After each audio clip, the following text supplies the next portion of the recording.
Karen called HOA cops on my horse. I don't even live in her zone. It's not every day someone calls fake cops on your horse, but that's exactly what Karen did. Middle of a Thursday afternoon, clear skies, birds singing. I was brushing down Sugarfoot in front of the barn when a white SUV rolled up like it belonged in a tactical raid. Out jumped three people in black polos that read HOA Enforcement Unit across the back. Only problem, there's no HOA on my land. Never has been, never will be. My name's Casey McAllister. I'm 32, former wildland firefighter. Moved back to Pine Hollow last year after losing my dad to a stroke. He left me the land, a beautiful 10-acre stretch between the tree line and the edge of Fox Ridge subdivision. I never asked to be part of their community. I've got my own fence, my own well, my own damn gravel road. And yet that subdivision led by one self-appointed tyrant named Karen Whitlow seemed to think the whole world revolved around their code book. Karen's got a perfectly trimmed lawn, a flagpole that never drops below half staff unless it's HOA inspection day, and a face that would make a lemon pucker. I met her for the first time when she marched up my drive, holding a pamphlet about acceptable animal presence, and told me my horse was disturbing the suburban tranquility. I laughed. She didn't. I figured that'd be the end of it. But Karen doesn't believe in boundaries, legal or moral. So when she returned the next week with 3 officers, claiming Sugarfoot was in violation of HOA Code Section 12.3 livestock visibility from the public right-of-way, I knew something was wrong.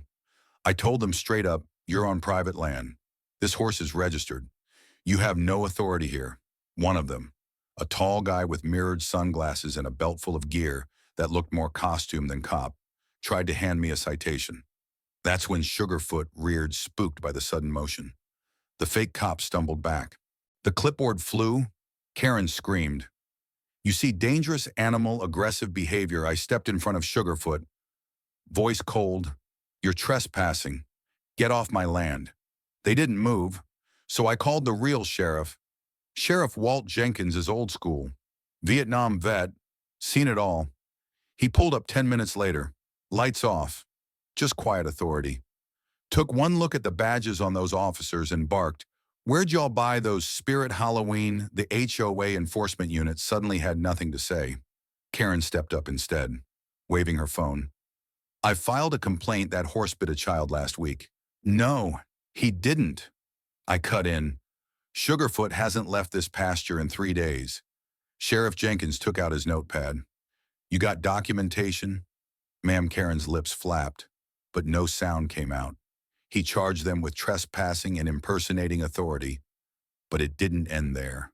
Not with Karen. She went online that night and lit a fire. A post on the Pine Hollow HOA Facebook group, Dangerous Livestock Threatening Children at Border Property. HOA takes action, but local law interferes.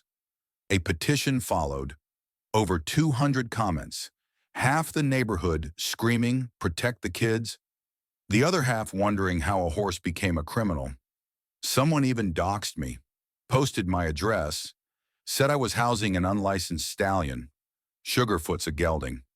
I spent the next week fielding reporters and animal control, both of whom left shaking their heads. One called it the dumbest case of fake HOA overreach he'd ever seen, but it didn't feel dumb. It felt like war. They put up signs, HOA property, no livestock beyond this point, right at the edge of my fence. They built a gate across the gravel road I owned and locked it shut with a chain, and then they tried to find me. Karen hand-delivered a notice, $1,500 for unauthorized livestock exposure. She smiled when she handed it to me. I'm sure we can resolve this peacefully, she said. I tore it in half and dropped it at her feet. That smile vanished. I knew I had to dig deeper. So I did, and what I found made my blood boil. Karen had filed new HOA zoning paperwork with the county just 3 weeks earlier, redrawing the subdivision map to include my property. She forged it. Not one signature from my side of the fence. Not one legal boundary recognized. And the kicker, she did it with the help of a junior zoning clerk named Peter Schaffer, a cousin of hers. Now, it wasn't just harassment. It was a land grab. I've faced wildfires that ate through 30,000 acres in a single night. But this was personal. And unlike fire, Karen Whitlow didn't burn fast and clean. She festered. After that bogus citation and the fake zoning paperwork, I went straight to the county recorder's office with every document I could dig up: my original deed, the township parcel map, and a copy of the forged boundary line that Karen had tried to file. Martha Reese, the senior clerk, took one look at the papers and exhaled slowly through her nose. "Oh, hell," she muttered. "This again." "Again?" I asked. She nodded, flipping through the file. "You're the fourth landowner this year who's come in with complaints about fake HOA expansions. You mean she's done this before?" "Not just her," Martha said. "It's a pattern with these newer, restorative HOA groups. They start off as volunteer committees. Then they rewrite their own reach. Throw in a few buzzwords like aesthetic cohesion or safety perimeters. And next thing you know, they're finding people 2 properties over." "You mean stealing land," I said. "Exactly." That night, I started pulling everything I could about Pine Hollow HOA and Karen's cronies. The board consisted of 5 people. All were neighbors inside the subdivision. 3 were real estate agents. 1 was a former code compliance officer who got fired from the county 2 years back. And then there was Peter Schaffer, Karen's baby cousin, newly promoted to junior planning assistant. Every single zoning amendment they filed had Peter's stamp on it. I printed it all, highlighted it, cross-referenced boundary lines with the official GIS map, and what I found was crystal clear. My land had never, not once, fallen under Pine Hollow jurisdiction. The fake map Karen submitted pushed the subdivision boundary an entire 400 yards beyond its original limits, right into open agricultural land and private lots like mine. It was a hostile annexation disguised as growth. The next morning, I showed up at the County Planning Commission meeting with a binder under my arm and fire in my gut. Karen was already there. She was wearing a white blouse like she was headed to church, sipping lemon water, chatting it up with Councilwoman Lynn Fairchild like she was just another taxpaying angel. I took a seat in the front row. When they opened the floor for public comment, I stood. "My name's Casey McAllister. I own 10 acres off Ridgeview Road, bordering Pine Hollow. My land has never been part of an HOA, nor have I signed any agreement with one. And yet last week, I was issued a fine by Pine Hollow's HOA board for livestock exposure based on a forged zoning boundary filed by Karen Whitlow." Karen stood suddenly. "Objection. That is slanderous and unverified." "It's on file," I said, waving the binder, "stamped by Peter Schaffer, your cousin." The room went still. Lynn Fairchild leaned forward. "Miss Whitlow, is that accurate?" Karen flushed. "We followed proper procedural language." "No," I cut in. "You followed fraud." I turned back to the panel. "I'm asking for a full investigation, removal of all fraudulent filings, and a formal censure of Pine Hollow HOA for exceeding its jurisdiction and impersonating legal authority." It hit like thunder. The story broke in the local paper the next day. Fake HOA expands into private land. Horse owner blows the whistle. That's when the messages started. Emails, calls, notes slipped into my mailbox. I didn't know what to do. I was afraid. Karen fined me $600 for my chicken coop. She made me repaint my porch because she didn't like the color. I wanted to speak up, but she threatened to have my dogs removed. Turns out, I wasn't the only one. They'd all been keeping quiet, hoping it would blow over, afraid to lose what little peace they had left. That was the first time I realized something. This wasn't just my fight anymore. So I invited them to the barn. 32 people showed up. Teachers, veterans, parents, small business owners, a retired deputy. Some brought cookies, others brought documents. One woman showed up with an envelope full of photos, Karen tearing down a boy's backyard treehouse, claiming it violated line of sight. We spent hours sharing stories, and then we built something: a coalition, Neighbors for Rural Rights. Our goal: file a formal complaint with the state's HOA Oversight Board, launch a countersuit to nullify Pine Hollow's fake jurisdiction claims, And if we had to hold a press conference to expose everything, no more silence. Of course, Karen found out, and she retaliated. That same week, a drone hovered over my pasture. It spooked Sugarfoot so bad he slammed into the fence and bruised his flank. I called the sheriff. They traced the drone to a tech company, owned by Karen's brother-in-law. Then someone spray-painted my barn horse girl terrorist. I stood there staring at the dripping red letters while Sugarfoot nudged my arm with his soft nose, confused and scared. That's when I knew we couldn't wait for the legal system alone. We needed exposure. Now. So I called in a favor. Maya Tran, an old friend from my firefighting days, now ran the investigative desk at Channel 8 News in Macon. Sharp, honest, and dangerous when provoked. I sent her everything: videos, fake filings, testimonies, photos. 2 days later, she called me. We're running it this Sunday. She said, full feature, but you better brace yourself. Casey, Karen's gonna burn. Good, I said. She lit the match herself. That weekend, Channel 8 aired the story Horse Williams, HOA, the battle for Pine Hollow's border. They showed body cam footage from Sheriff Jenkins, interviewed residents who'd been bullied, played clips of Karen ranting about livestock threats while her own HOA guidelines were proven fake.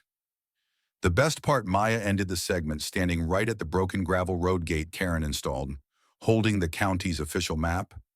This is the real boundary, she said. Everything past this fence, Karen Whitlow has zero legal claim over it. The crowd went wild. Within 24 hours, Karen's email was flooded. HOA board members started resigning. Peter Schaffer was suspended from his county post pending an ethics investigation. And the signs that once said HOA property, no livestock, were yanked out and thrown into a ditch. But the battle wasn't over, because Karen had one last move. She filed a lawsuit, defamation, incitement, and reputational damage. She named me as the primary defendant. She was going to drag me to court and smear me as a liar, a criminal, and a threat to suburban order. Only this time I had the truth, and a town full of witnesses. They say you never really know someone until they try to ruin your life in court. Karen didn't just file a defamation lawsuit. She weaponized it. Subpoenas, motions, press statements. She called a news conference in her driveway with a podium, red, white, and blue bunting, and a banner that read, "Restoring Order, Protecting Families from Extremist Harassment." And guess whose face she plastered right beside the word extremist? Mine. She spun it like a master manipulator, claimed I was the aggressor, said I mobilized a fringe rural militia to attack a well-meaning HOA, called me a livestock anarchist, said Sugarfoot was a known safety risk with a violent outburst record. He once kicked over a bucket of oats. That's about it. Her lawsuit demanded $250,000 in damages and a permanent restraining order barring me from speaking about her online or in print. She even claimed emotional distress from Facebook comments. It would have been laughable if it hadn't worked. Because suddenly, some folks started to waver. A few neighbors pulled out of our coalition. One said they couldn't afford to get involved if it meant being sued too. Another, a local handyman named Jorge, stopped returning my calls after Karen posted that he was enabling rural terrorists. And just like that, the pressure started cracking the group. But I didn't flinch. I got a lawyer, one with teeth. Her name was Rebecca Caldwell, former assistant DA. Rumor was she once got a judge disbarred for trying to flirt during trial. She read Karen's lawsuit, sipped her coffee, and said, "This is nonsense," on letterhead. "We'll counterclaim for abuse of process." We filed back. And then, something unexpected happened. Peter Schaffer, the zoning clerk, Karen's cousin, reached out through a burner email. Of course, he asked to meet, said he had something to tell me. I didn't trust him, but I met him anyway. We sat in the back of a diner, booth by the window, 2 coffees between us. He looked wrecked, red eyes, jittery hands. "I didn't know she'd take it this far," he said. "Karen said it was just paperwork. She said it wouldn't matter." I leaned in. "She used your stamp to forge a boundary expansion?" He nodded. "And she paid me under the table to backdate it." How much? He swallowed hard. $3,000, and a recommendation for a job in zoning enforcement. I sat back, and now she's threatening to sue me if I speak. He slid me a flash drive, emails, recordings, her entire plan. You didn't just stop a boundary grab. Casey. She was pitching this as a business model. What I found on that flash drive was damning. Karen wasn't acting on impulse. She had a whole scheme: fake enforcement protocols, a training guide for volunteer HOA officers, a payment schedule for private fines, a pilot program proposal titled Suburban Sovereignty. She was trying to monetize fake power, turn fear into cash. She'd already emailed similar presidents in 3 other counties. One email read, "If it works on Casey's parcel, we can use the same narrative: safety, children, visual contamination." She was trying to make me the case study for a statewide HOA coup. I took the drive to Rebecca. She nearly dropped her glass. "This isn't just a counterclaim," she said. "This is RICO territory. Fraud, coercion, possibly mail fraud if she issued those HOA notices across zones." We filed a formal complaint with the Georgia Department of Consumer Protection. Then, we amended the civil case counterclaim for defamation, fraud, attempted unlawful annexation, and emotional distress. Karen didn't see it coming. Her press releases dried up. Her HOA board started to fracture. Then Channel 8 aired a second report, this one featuring Peter Schaffer's audio recording of Karen admitting to forging boundary lines and calling me a pawn I'm using to scare the others straight. The tide turned overnight. The court hearing was set for April 3rd, a gray, windy morning. We walked into the courthouse, me in boots and a blazer, Rebecca in a black suit like armor. Karen showed up flanked by 2 lawyers and that smug, plastic smile still frozen in place. But the courtroom was different this time. Packed. People from both sides of the fence. Sugarfoot's story had gone viral. Maya's coverage hit 1 million views. Supporters showed up wearing shirts that read, "I stand with Sugarfoot." Some even held cardboard signs. "No fake cops on Horseland?" The bailiff had to ask them to put the signs away before opening arguments. Karen's lawyers tried to paint me as a radical rural activist who inflamed tensions with organized misinformation. They said I weaponized my online audience to shame and discredit a civic leader, but they didn't expect the evidence. Rebecca tore through their claims like a wildfire. She played the audio. She showed the emails. She presented the forged maps. She quoted Karen's own words, "It's not a real boundary until people believe it is." Then, she called Peter to the stand. He was nervous, but honest. She told me to do it. Said we could get rid of non-conforming properties and increase HOA value by tightening the perimeter. "And what does non-conforming mean to her?" Rebecca asked. He hesitated. "People like Casey, independent, loud, rural." The court went silent. Then Rebecca asked me to testify. I stood, swore in, looked Karen in the eyes for the first time in weeks, and told the whole damn story. How I came home to heal, how my dad raised me to respect land and neighbor, how Karen tried to turn that into a crime, and how Sugarfoot, gentle, calm. The last connection I had to my father was made a symbol of chaos by a woman who couldn't handle not being in charge. I ended with this: I'm not anti-community. I just believe no one has the right to rewrite reality for control, not with a clipboard, not with a badge they printed themselves, and definitely not with fear. The judge adjourned for deliberation, but the real verdict came from the hallway. One by one, people came up to shake my hand. Some had once supported Karen, others had been too afraid to choose a side. Now, they saw what it really was: a power grab, a con, and a woman who used the mask of HOA authority to punish those who didn't fit her picture-perfect mold. The next day, the court ruled in our favor. Karen's lawsuit dismissed, our counterclaim accepted. She was ordered to pay $120,000 in damages, plus restitution, to those she'd fined under false pretenses. But that wasn't the end. The county launched a criminal investigation. Karen was arrested on charges of filing fraudulent legal documents, impersonating an enforcement agency, and wire fraud. The Pine Hollow HOA was officially dissolved, and all of its actions for the past year were voided. As for me, I came home, pulled down the last of the fake notices from my fence. Sugarfoot trotted up, pressed his nose to my shoulder. I scratched his mane and whispered, "We did it, buddy." It's funny how justice doesn't always feel like a victory lap. Sometimes it feels like a long, slow breath after holding it for too damn long. That's what it felt like the morning Karen Whitlow was booked into the county jail.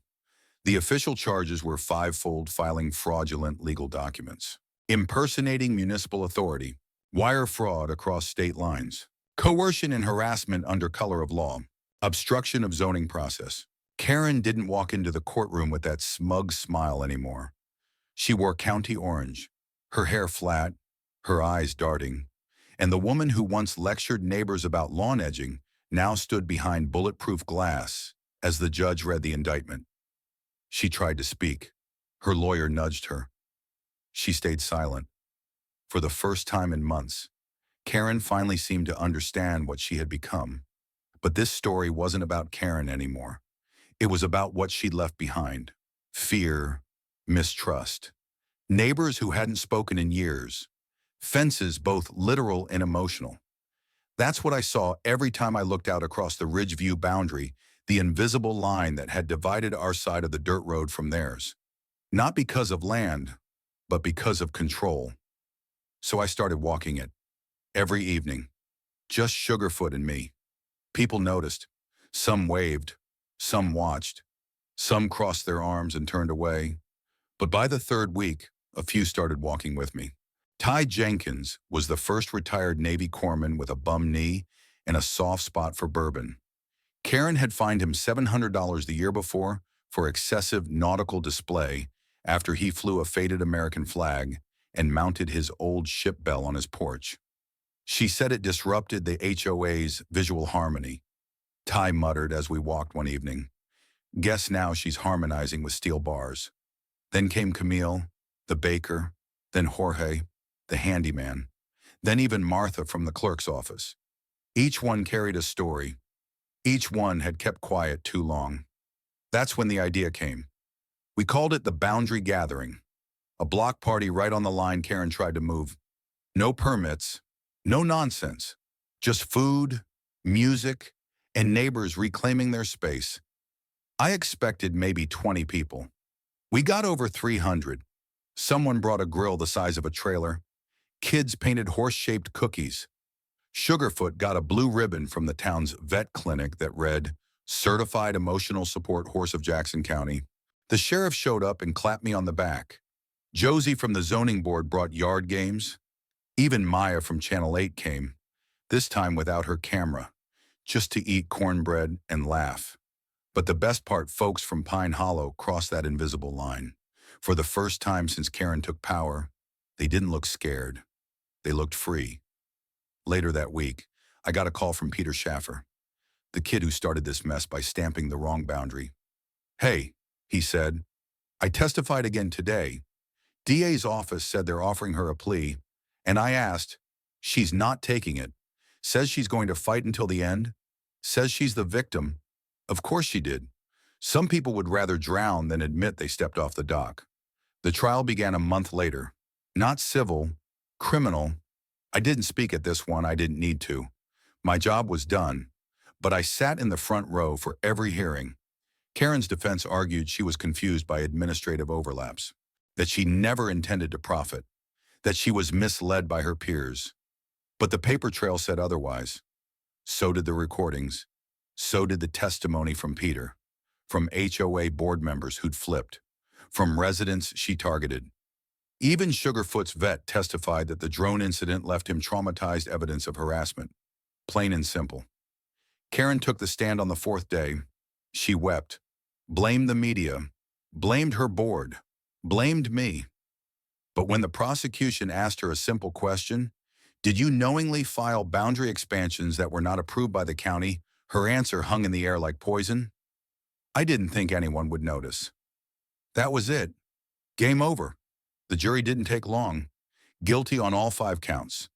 The judge ordered immediate remand. Sentencing was set for the following month. She left the courthouse in cuffs, and this time there were no cameras to spin it, just neighbors watching from a distance. Silent, some with relief, some with sadness, some with the kind of quiet that only comes when a wound finally starts to heal. I went home that night and stood in the barn. Sugarfoot nudged his hay bale and nickered at me. "You're famous now. You know," I said, brushing his neck. He blinked slowly, the way horses do when they trust you. The barn was quiet, and for the first time in what felt like forever, I wasn't holding my breath anymore. I was just breathing. But there was one more thing to do. The fake gate Karen had installed across the gravel road. Still locked, still rusting, still a reminder. So I sent out a message to the coalition. Sunday noon, we take it down together. They showed up in boots, gloves, ball caps, half the town. It seemed. Ty brought bolt cutters, Camille brought cookies, Jorge brought a toe chain, and I brought Sugarfoot. We gathered at the gate, the one Karen had called the line of order. I gave a small nod. Jorge hooked up the chain. His truck revved. The gate creaked, and then it tore loose from the posts and collapsed into the ditch. Everyone cheered. Some cried. Me, I just exhaled. We didn't build a wall that day. We tore one down. They sentenced her on a gray morning in mid-April. The courtroom was packed with faces from both sides of the gravel road, neighbors once divided, now united by the dust she'd stirred and the silence we broke. There were no camera crews this time, no signs, just quiet reckoning.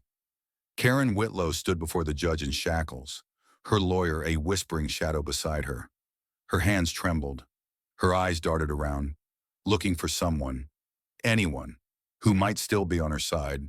But no one stood with her.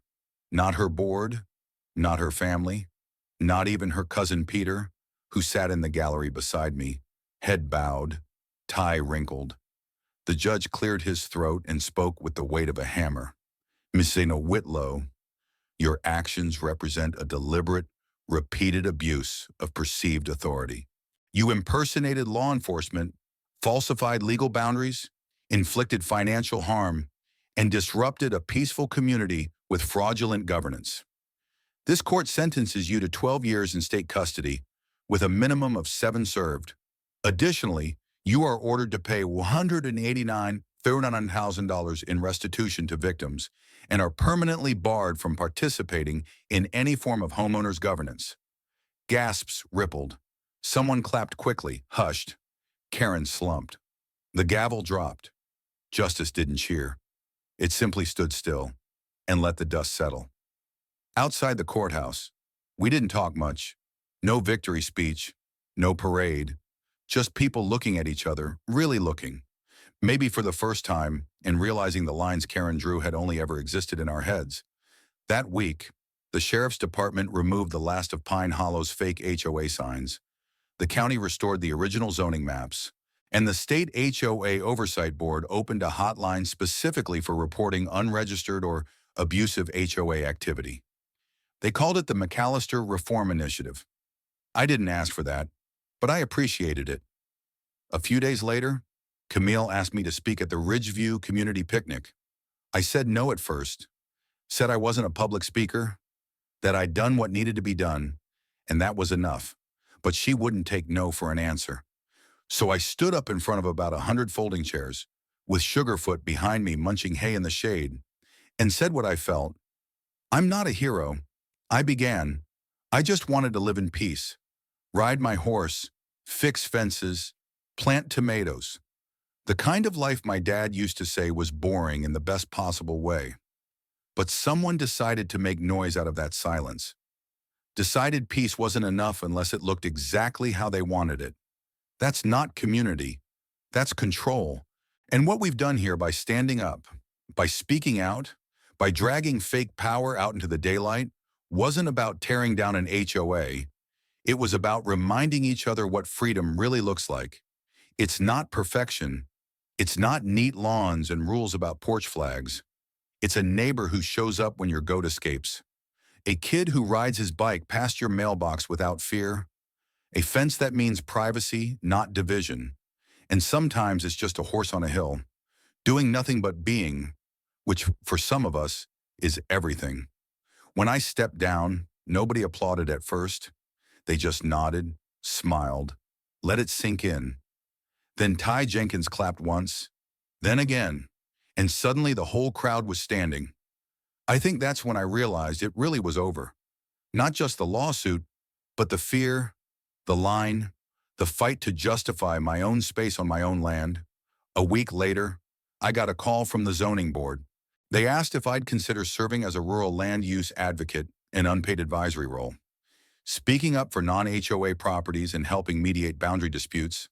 I said yes, not because I needed the role, but because I knew what it felt like to be surrounded by fake rules and no one to call. Now they'd have someone. One last thing. That gate Karen put up, we salvaged the wood, stripped the paint, and carved it into a sign, hung it at the edge of the gravel road where her fake line once stood. It says, "Here begins free land. Keep your fear out there." Sometimes Sugarfoot stands beside it at sunset, his mane lit gold, his breath rising slow like smoke. And I sit on the porch with a cold drink, boots off, watching the road. Not for danger, just for peace. Karen called fake cops on a horse. She weaponized community, rewrote borders, forged documents, and gaslit an entire neighborhood. But in the end, what undid her wasn't a judge or a sheriff or a lawyer. It was the truth, spoken in quiet voices, in cracked fences and broken signs, in kids' laughter echoing across a road she tried to divide. Justice isn't always loud. Sometimes it's just a woman on a horse, refusing to move. Call to action. Have you ever felt cornered by a rule that didn't belong, by a neighbor who thought they owned more than they did? This story is for you. Share your thoughts in the comments. Have you faced HOA overreach or seen someone weaponize fake power? Tell your story and help others find their voice too. Because silence feeds control. And truth, well, truth walks on four hooves and doesn't scare easy.